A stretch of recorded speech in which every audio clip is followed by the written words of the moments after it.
going to study about the buffer capacity. अब हम देखेंगे कि व्हाट इज़ बफर कैपेसिटी. इससे पहले हमने बफर इक्वेशन तो देख ली. अब उसी के ही कंसर्न में हमारे पास आती है the ability of a buffer solution to resist the change in pH. अब पहले हमने देखा बफर क्या है. बफर है हमारा the solution which has a tendency to resist a change in pH. अब उस पर्टिकुलर बफर की कितनी ज़्यादा कैपेसिटी है to resist the change in pH, वो हो जाएगी हमारी बफर कैपेसिटी.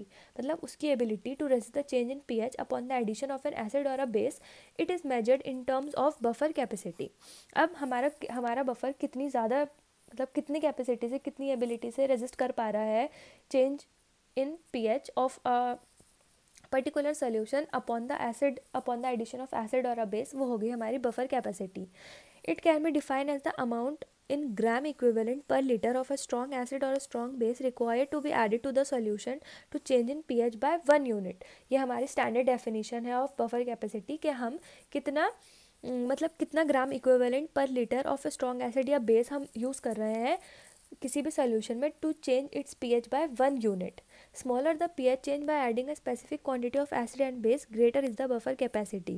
मतलब जितना कम हमें ऐड करना है एसिड या फिर बेस, उतनी ही ज़्यादा उसकी बफर कैपेसिटी होगी. ठीक है, उस सोल्यूशन की.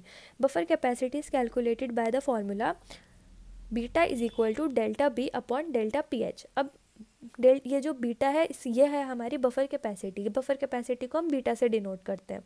ठीक है, अब डेल्टा बी क्या है यहाँ पे. Delta B is the gram equivalent of strong acid और बेस एडिड. मतलब हमने कितना ग्राम इक्विवेलेंट एसिड या फिर बेस उसमें ऐड किया है. ठीक है, और डेल्टा पीएच क्या है हमारा, चेंज इन पीएच, मतलब कितना पीएच में डिफरेंस हमारा आया है.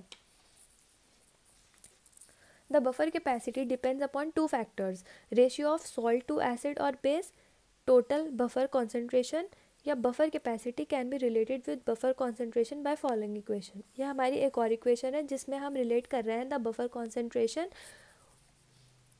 With the buffer capacity. सबसे पहले हम ये देखेंगे कि हमारे कौन से दो फैक्टर्स हैं इस पर हमारी बफर कैपेसिटी डिपेंड करती है. एक तो है हमारा ratio of salt to acid और बेस, मतलब कि हमारा सॉल्ट जो है वो कितने ज़्यादा एसिड और बेस के रेशियो में है.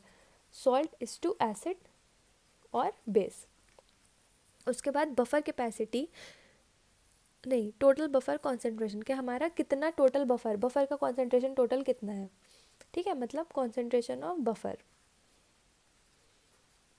Buffer capacity can be related with buffer concentration by following equation. अब हम बफर कैपेसिटी और बफर कॉन्सेंट्रेशन को कैसे लिंक कर सकते हैं.